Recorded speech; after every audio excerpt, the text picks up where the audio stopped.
U.S.-China-Russia rivalry, but that's a little bit off topic. Instead, she had a joke she wanted to tell, but I'm not sure she's got a little bit of stage fright. So let me go ahead and start.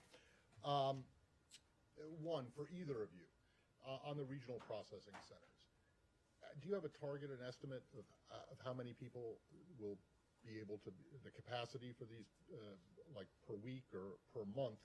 And whether you do or not, if you think that they will be so successful and are truly new and innovative, why hasn't this been done before? And then secondly, for Secretary Blinken, I'm just wondering if there's any updates on the Sudan evacuation or non-evacuation situation in terms of the State Department. Thank you. You want to start?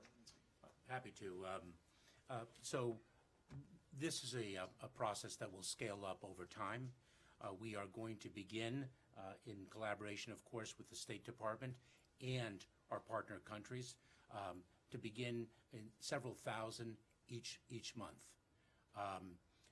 5,000, 6,000 plus each month individuals processed, a material impact on the decision-making of people who are seeking relief in a country. The whole model is to reach the people where they are, to cut the smugglers out, and to have them avoid the perilous journey that too many do not make. But we are beginning in Guatemala and Colombia. We are beginning at the level that I described, and we will scale up. We are incredibly proud of the fact that we negotiated this agreement with those foreign countries, and we hope to expand beyond there. Thanks, Ali. And Matt, just to add one point on that, I think that as this effort moves forward and we establish it, my expectation would be that even beyond the numbers of people who might be processed in a given month, other people seeing that this is now a way to access legal pathways to the United States that doesn't require them to, again, take the hazardous journey to our border and to put themselves in the hands of smugglers and then to come only to be turned away in any event.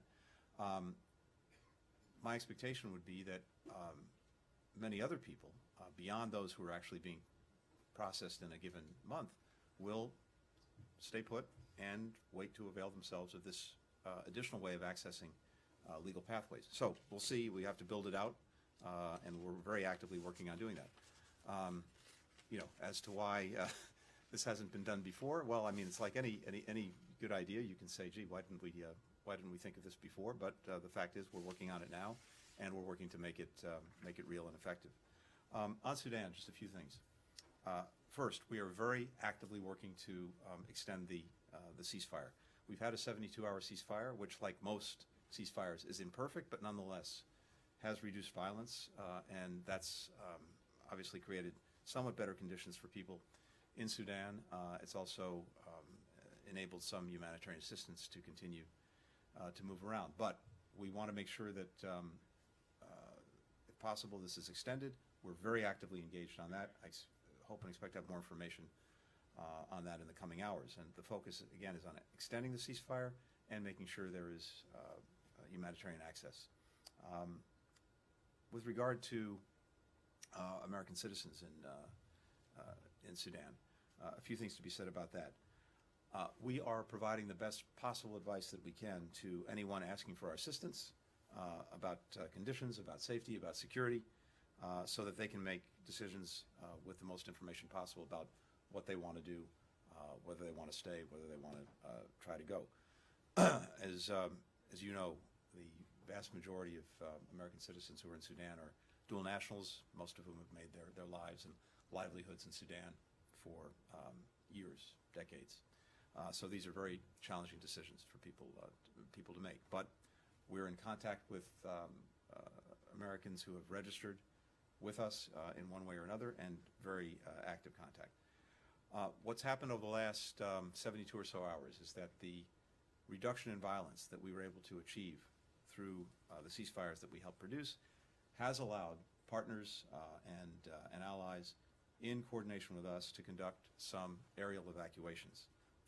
We're providing important logistical support to these efforts. This is a collaborative process, And we have managed to direct many Americans who were seeking to leave to that evacuation process so that they could, along with other nationals, take advantage of it. And that's ongoing.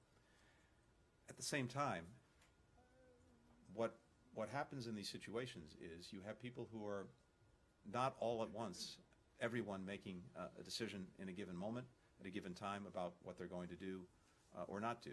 This changes over time. So people who today think that they're going to stay put may decide next week, next month, that they want to leave. What we need to do and what we're working to establish is a sustained process for enabling people to leave, assuming that the conditions that we see now are maintained, by which I mean, on the one hand, yes, ceasefire, however imperfect, but also ongoing violence, confrontation between the two rival military groups, etc. As we've looked at this, we believe that the best way to have an enduring capability to help people leave Sudan, if that's what they so choose, is overland. And we are working to establish a process that would enable people to move overland to a place where they can more easily exit the country, in all likelihood Port Sudan. So that's under very active development. And again, that will be the most effective way to have a sustained process, a sustained mechanism, an enduring capability to enable people to leave if that's the choice that they make. Tracy.